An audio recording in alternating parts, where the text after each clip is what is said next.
Hello and welcome to Shedrow Stories. I'm Joe Mason, joined today by the Calatucky kid himself, TC Stevens. TC, how you doing today, brother? I'm doing good, buddy. Hey, thanks for having me on. No problem. So tell me, what are you doing right now? Right now I'm in at home in Shelbyville, Kentucky, and just trying to get going here, get a few more mounts. But I'm working every morning, going to Churchill and getting on horses. Mostly getting on horses for Chris Hartman over there, and riding what I can in the afternoon. But just trying to be patient and keep my head down and work hard and show everyone that I'm ready when I get an opportunity. As you should, brother. So let's take a step back a little bit. Tell me a little bit more about your upbringing. Your dad, a Hall of Fame rider, one of the best to ever do it. What was that like growing up? Yeah, I mean, I guess you could say it was different than the conventional upbringing. There was a lot of travel involved with my mom and dad when I was growing up, and he was, basically, if he wasn't riding in big races in California, he was having to get on a plane and ride somewhere else for the weekend. So it took me a while growing up to understand kind of what was going on, and that that dad's work schedule was a little different and a little more high profile than most dads, but it was also a great privilege to be able to go out there every weekend and watch him do his thing on horses and be around some of the high profile people in the game and learn from firsthand from being around them growing up. And it was just I didn't really realize until I got older who I was hanging out with when he dropped me off at the barn while he went and rode horses, and I was following people like Janine Sahadi to the track or Charlie Whittingham, and he'd just kind of leave me at the barn and say, go with them when they go up to the track, and I'll be back, and that's what I did. But when I got older and realized who these people were, I was following around. It was kind of, I was in awe a little bit. So, but then at the end of the day, they were the same people I was always hanging out with and grew up next to, and they were always really kind to me, and I was fortunate to go through that, I guess. And when you think back to these memories of Janine Sahadi and Charlie Whittingham and others, what memories stick out?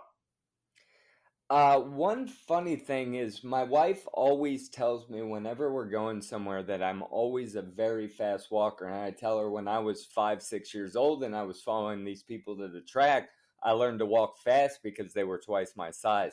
And I remember distinctly always taking 2 steps to Janine's one going to the track because I had to keep up. And she wasn't waiting for me. She had a horse to breeze. But I mean, I remember going a lot of time spending Bob Baffert's barn when I was, a early teenager, and I remember a lot of that, especially like the Point Given years and Silver Charm years. And I was fortunate enough to be around, not all the time, but I got to go, especially at Del Mar. I'd be around most mornings in the barn and see these great horses, and I was just kind of fell in love with them the older I got, and the more respect I had for him, and I realized this is what I wanted to do when I was growing up. And again, when you think back to these years, Point Given, a one of the best horses of the 21st century so far, and you think about Silver Charm, obviously with the Triple Crown run. What do you remember about those years? Obviously, some big wins and also some big defeats as well. Yeah, well, at the time when I was growing up, Point Given to me was the best horse I ever saw. So being around that horse and watching that horse be able to run, I don't think anyone ever got to see the best of that horse, and my dad can attest to that. He never got to the bottom of that horse, and it's unfortunate that horse got hurt in the Travers and never didn't get to finish out his 3 year old year because I think he was only just starting to figure out what he was doing on the track because I think he was doing it just on raw talent. And I mean, he was a monster of a horse, and it didn't make sense how he was able to move that fast and be such a big horse. But I guess at the end of the day, it was kind of his demise because he ended up getting hurt, and it was probably, big fast horse like that. They tend to eventually had problems going that fast. But he was probably the best horse I saw to that point. Now, I mean, you tack on, I'm 20 years older now than I was at that point, so I've seen some other great horses. But to that point, I thought he was the best horse I ever saw, and very unfortunate he didn't have a Triple Crown next to his name. He kind of caught a funny track the day he ran in the Derby. They won about, I think, 44. Song and the Prayer was on the front end, and he was a little close to that. Monarchos came and gobbled him up late, but that's the way horse racing goes. The best horse doesn't always win on the day, and that's history. So you think down the road, hypothetically, he doesn't get hurt in the Travers, he finishes off his 3-year-old year, maybe even goes into a 4-year-old year, he would be dominant. Yeah, I think so. I mean, I can't remember back, but there wasn't a whole lot of older horse, uh, you know, um, big older horses that were winning all the grade ones at Saratoga and thing. I think he was probably got running the Goodwood after that and the Breeders' Cup Classic, but I didn't see really anything getting in that horse's way. And like I'm sure Bob and my dad had it because I was sick to my stomach when my dad told me the horse had, hurt himself and wasn't gonna run anymore. So it was just one of those, unfortunate things. But we did get to see, I think, going into the summer when that horse ran in the Haskell and then ended up running in the Travers. He wasn't 100%. I remember going into the Haskell, he had a ran with the bar shoe on and had a bit of a foot problem. I don't think people realized he wasn't, going in that race 100%, and he still ended up gutting out the win. And then he ended up going up to Saratoga after that, and I think it was Dubai beat up there, but he won the Travers really, really easy, and it just like, oh, okay, now here it comes. This horse has got to be something special after this. So, but yeah, he was a good horse though, man. He was fun to watch. And fast forwarding now, you're very much a family man. You have your son, you have your wife, raising your son around the sports. What have you been able to teach your son? How's that journey been? Well, he's literally been around the barn since he was born. I mean, I was working for Tony Dutrow up in New York. It was wintertime when he was born, and he was born up in a hospital in Mineola on Long Island. And I remember he was about, I think my wife got out of the hospital. He was 6 days old, and I had him in the barn the next day because my wife, she was in the barn with me. She couldn't wait to get back and check out the horse, see how they were doing. But he was in the barn when he was a week old, and I remember having one of the walkie-talkies that we used for the riders sitting on the desk in the office while I was going and checking horses, so I could listen if he was crying. And you always end up having a nice groom or a hot walker or somebody that, a nice old lady that'll take care of him when you run to the track and stuff. So he's been in the barn since day one, and he loves it. He loves the horses, and the older he gets, and he's kind of figuring out what's going on a little more every time he goes to the barn and goes to the races. But he likes to watch, and now that he gets to watch me in the afternoons, and I'm sure it's a little bit more of a thrill for him. So yeah, it's good to have him around. It's a good life to bring up the kids in and just kind of teach them about hard work and caring for animals and stuff like that. So I'm grateful to be able to share that with him. And your wife is also your agent. Is that still true?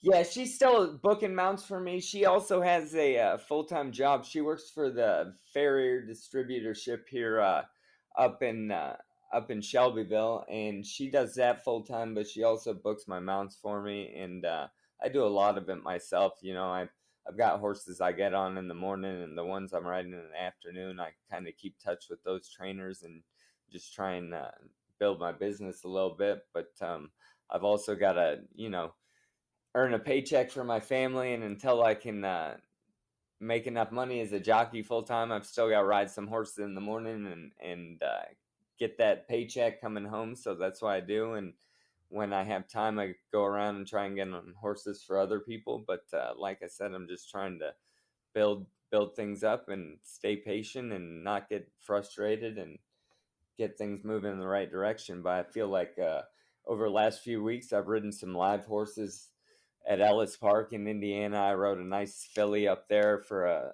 man named Randy Snipes last week that ran solid second, miss or solid third, miss second by a nose, and I feel like I'm getting better as I get more experience, and I'm excited to go out there and get better every time and learn and see what the other jockeys, the feedback I get off them, and just try and get better as I go forward. So you're working long hours, man. If you're working in the mornings and then you're riding in the afternoon, how many hours are you working a day? Yeah, I'm a busy guy. I wake up usually around 3:15 every day and get up to church till about 5.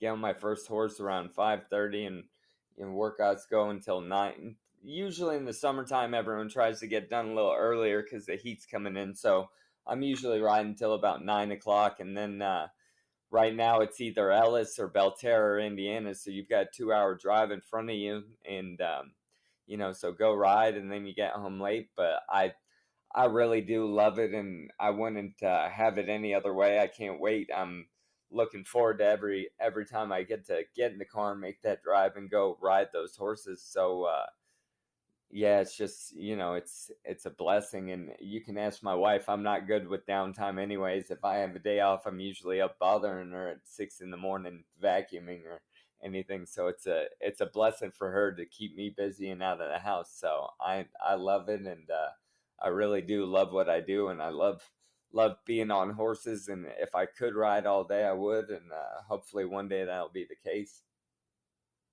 And speaking of your wife, most wives aren't directly as involved in their husband's work.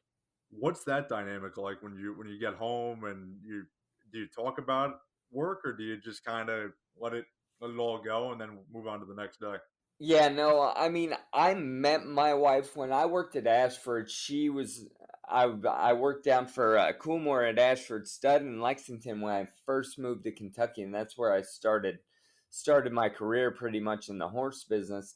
And fortunately enough, I happened to meet her there, and so they supplied more than education because I still have my wife 15 years later, and I'm still building on my education with the horses every day. So I have them to thank for that. But we've always kind of been side by side in the barn, and whether it's been working sales or me training horses, or we worked for my father together for a short period of time. But we've very much been side by side throughout our careers working with horses. So we're very comfortable working with each other and expressing ourselves in the barn, and it's kind of worked out to where she knows how to work around me when we're in the barn, because I'm usually in the position where I've got to make decisions, and she kind of has to support me through that.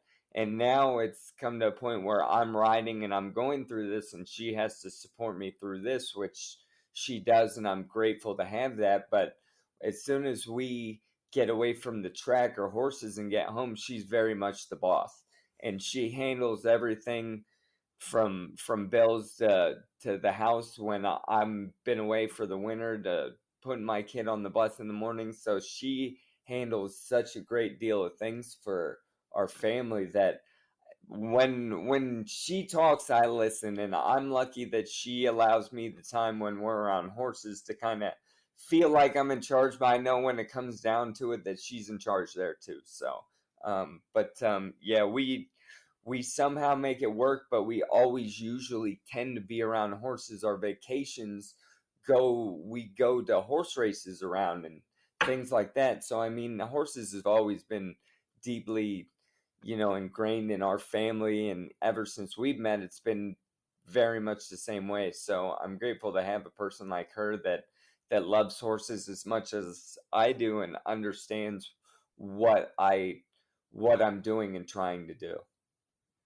With everything you just said, being away from family and things of that nature, is being a jockey, being an exercise rider in the mornings, a tough life?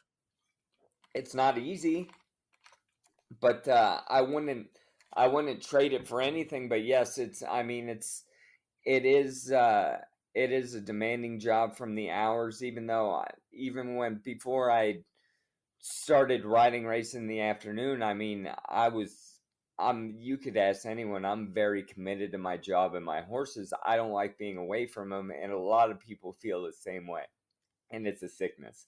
I just do not, I cannot be away from horses that I'm riding, that I'm training, and that makes it a 7 day a week job, whether or not it has to be, whether or not you have people in the barn that could do that, your job for you, cover for you.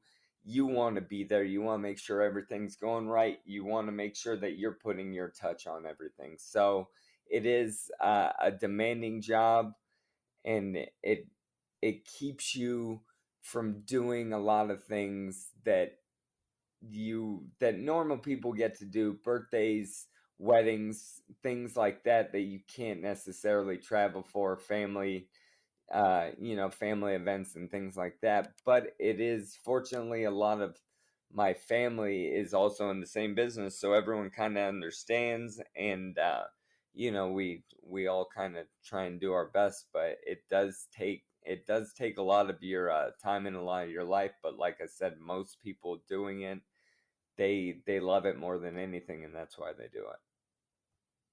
And turning now to your journey in the sport, you were an assistant trainer, exercise rider for 15 years or so. Who have you worked for?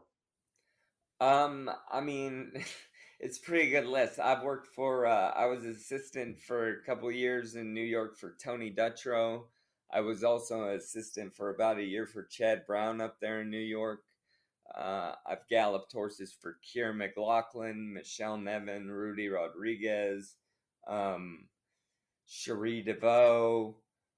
I was working for Brad Cox for the last year extensively. I mean, so I've been fortunate enough. There's people that I've forgotten is so I've been fortunate enough to work for a lot of top outfits. Steve Asmussen, I've gotten on um, plenty of horses for over the years, and just people that I've learned from and learned how people in top barns do things and treat horses and train horses and deal with owners and such. And so I've been fortunate enough to be around a lot of these high profile trainers and see how they do things, and just kind of you know take when I'm doing the job, take a little bit from everybody and apply it to what I'm doing. I feel like it's really helped me develop as a horseman. Here I am, you know, 15, what is it? I moved to Kentucky in 2006, so here I am 17 years down the road, and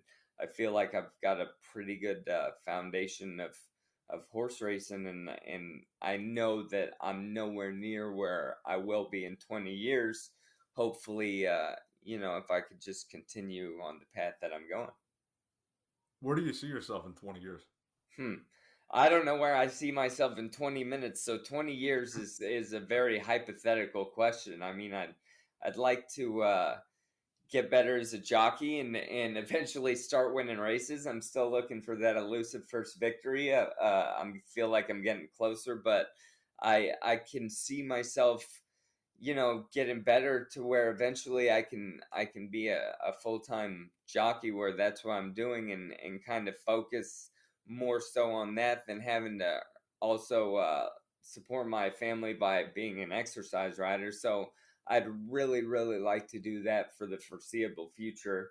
I feel like I can be very good at it.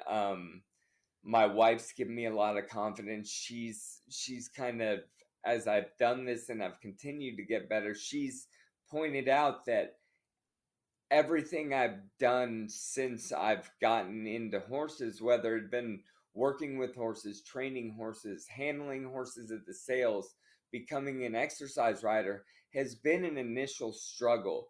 But I've figured out a way to become very good through each one of those stages. So she's given me the process where I feel like if I get the opportunities, I could get very good at this. And that's very much where my heart is, where my focus is right now, and that's where I'm looking at.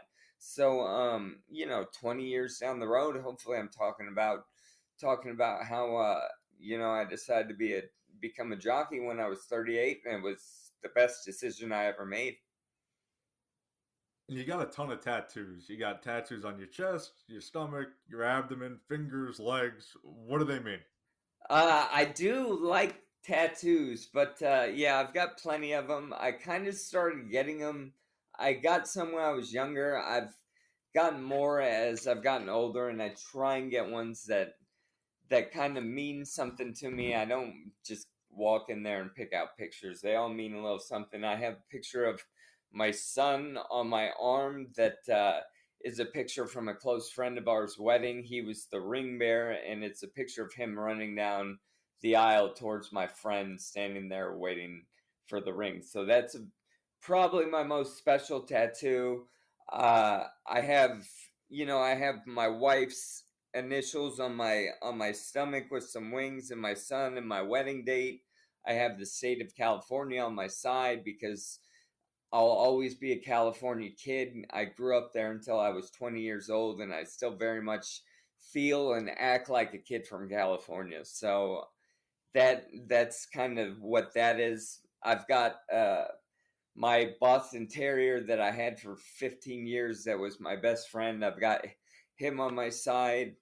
I've got a Kobe Bryant tattoo on my leg because he's my favorite athlete of all time, and it gives me inspiration to look down and kind of see something that reminds me of him. So those are a few of my favorite tattoos, but I do like them, and when I get a good idea in my mind, if it's feasible, I will try and sneak it on there without my wife noticing or giving me too much grief. You carry around that mamba mentality to kind of keep persevering. Well, you kind of have to, man, especially in this business. Like, things are going to happen. You just kind of got to keep your head down and keep on going. And I mean, I feel like his quote when they're interviewing him when he said the job's not finished. I feel like that kind of always applies to everybody.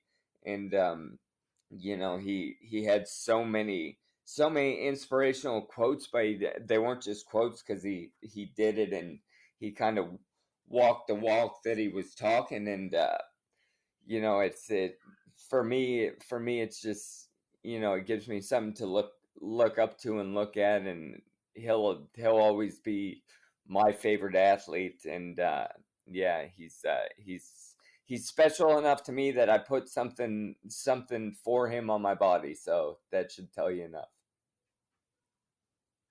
And speaking of exercise riding and now moving to being a jockey as well, what are the differences between being an exercise rider and a jockey, and what would you say the struggles are of making that switch? Whew, there's a lot, especially when you've done it for a long time. So when most of the time when you're exercising horses, the focus is on trying to harness that speed and get them to use their body the right way and not go fast. You want them to be using those muscles and getting that cardio in and training the right way, and you want to kind of harness that energy, and you want to make sure that they're switching leads properly and those sorts of things, and that your hands are quiet. Now, as I've made the transition to jockey, there's a lot more of using my hands in different ways that I've never had to, such as what we call throwing crosses, which is tightening the reins up and getting into that riding position where you want to get your hands right behind that horse's ears so you could push forward and get the bit set in the horse's mouth and get the most out of that horse. And honestly, in the morning, you even in workouts, you're seldom asked to get the most out of your horse. There's not many trainers that'll say, I want you to go as fast as you can on this horse. And if they do, it's usually because it's a slow horse that's been underperforming, and they probably put you on because someone else can't get it to go like it needs to be going. So there's things like that, and switching your whips from hand to hand, back and forth. And one thing I think's the most different is you're always in traffic in the afternoons. You've always got horses around you.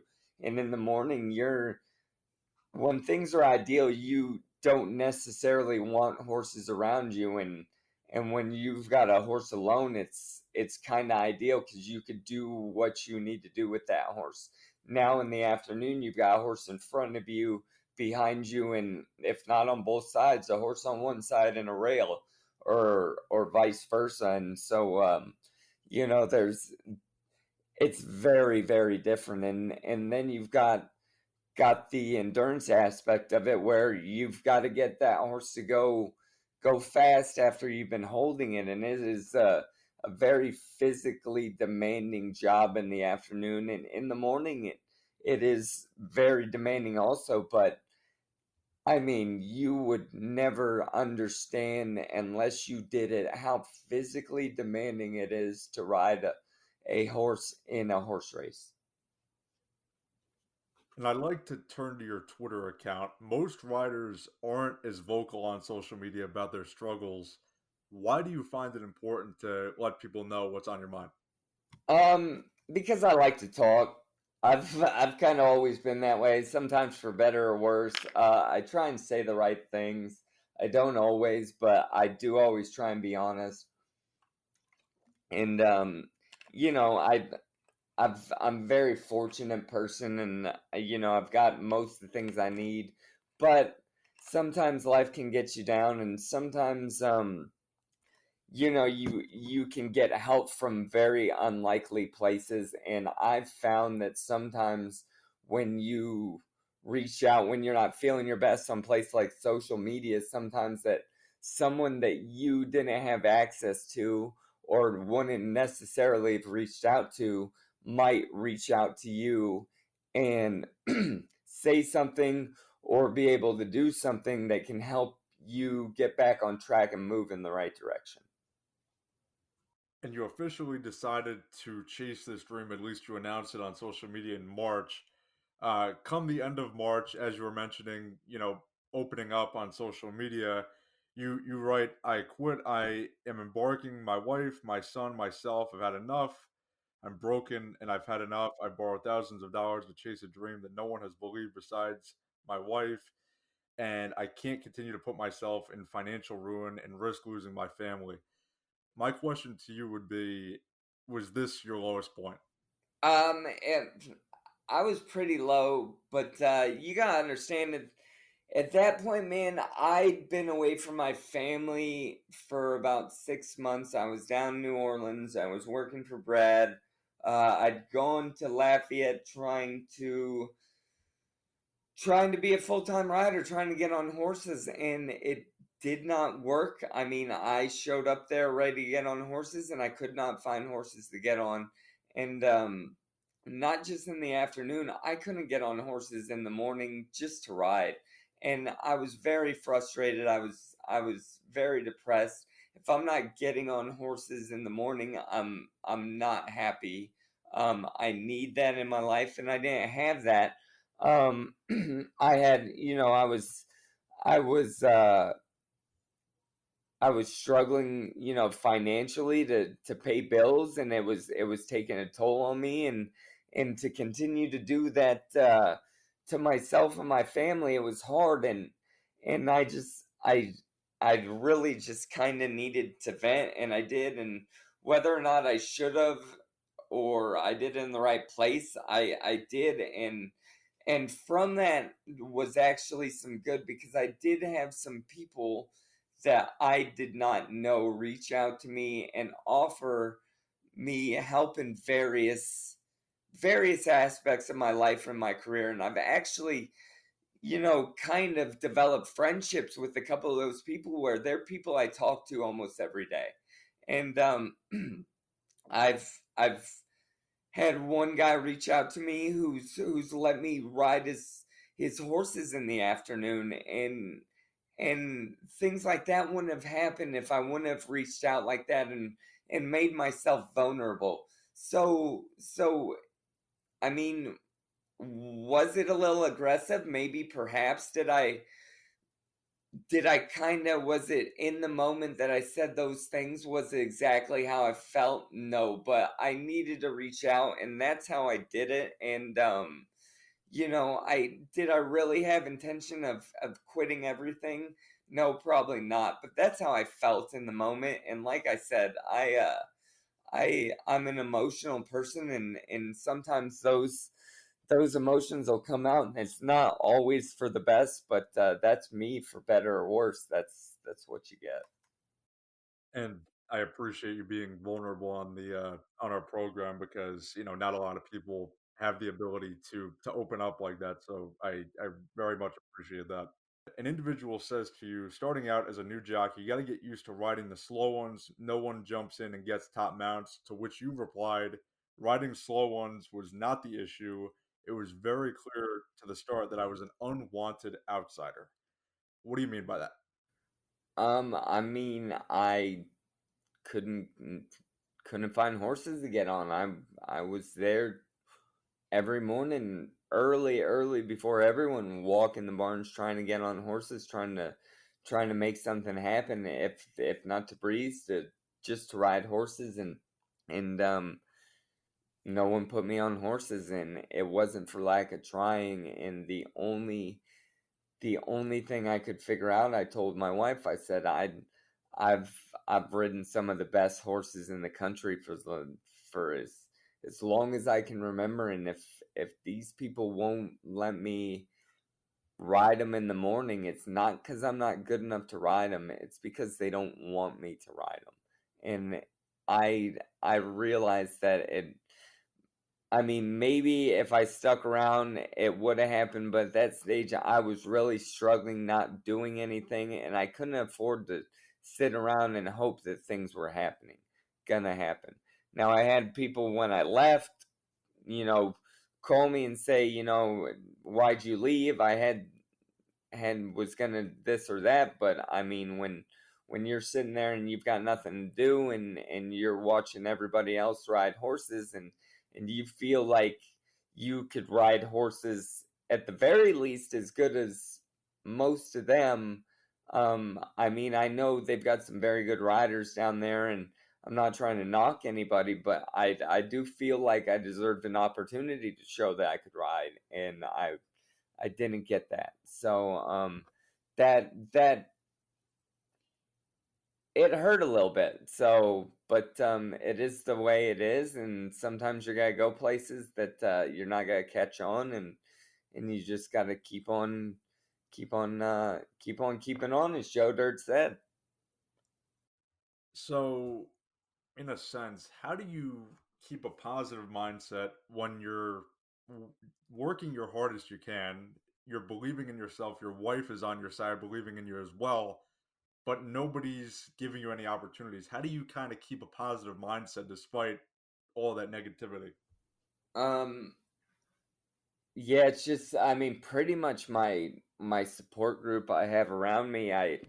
When I'm need that extra kick, kick in the hind end, I get it from my wife, or my uncle Scott, who is a jockey. He's very supportive, and can tell me what I need to hear at the right time. And my dad, at times, he's told me the right thing. I'd be lying to say that we've always had the best relationship, or he's always been completely supportive as I've made this transition to becoming a jockey or even riding horses. But as of late, he has been very supportive of me, and give me some great constructive criticism as to riding and going forward. But you've got to have, you've just got to have the right people around you. You've got to have that belief that anything can happen at any time. And I've seen it happen.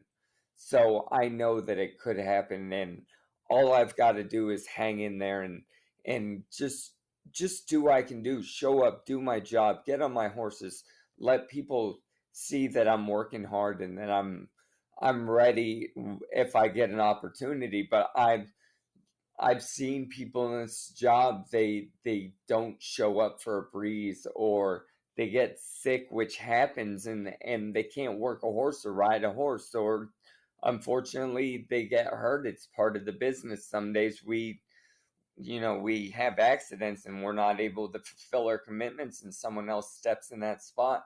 And all I can do is hope that if I just keep showing up and doing my best and showing people that I'm worthy of an opportunity, that one day it's going to come and I've got to be ready to make the most of it.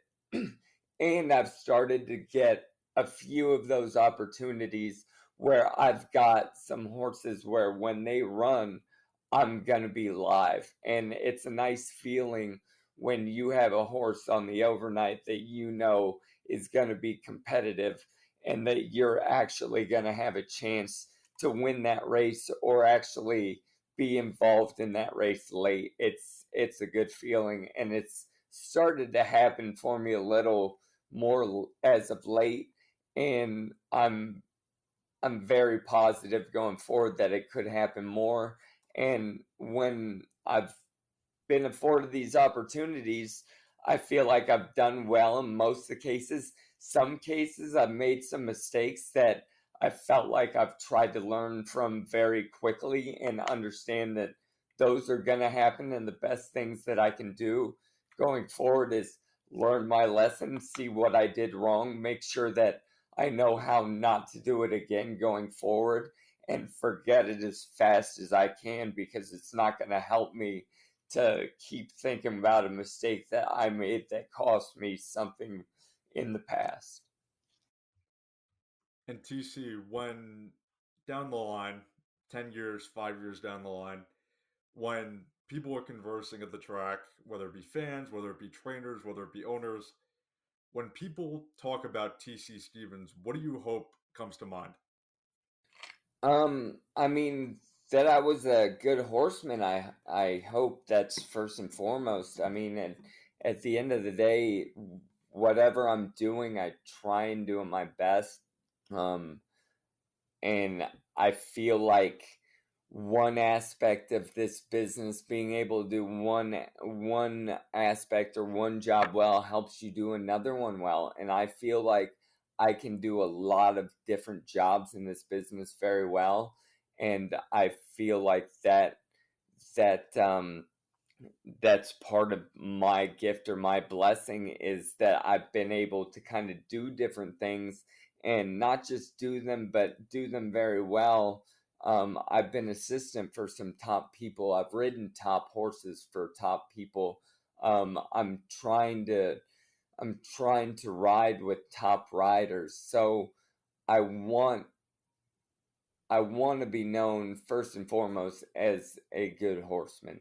Um, Somebody that always did their best, worked hard, showed up.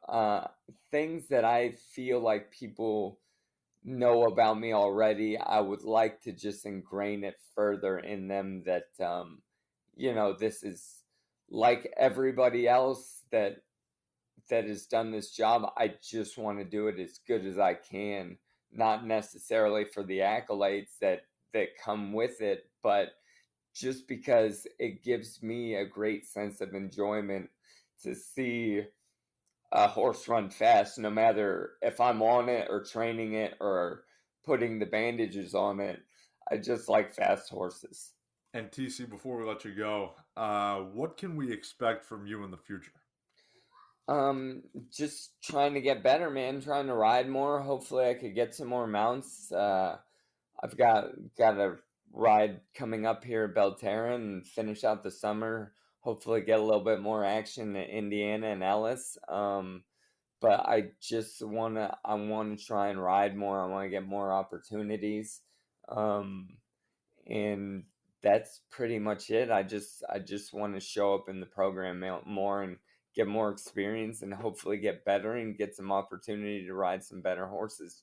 Just like every jockey hopes for. I just want to get some more opportunities. So that's that's it.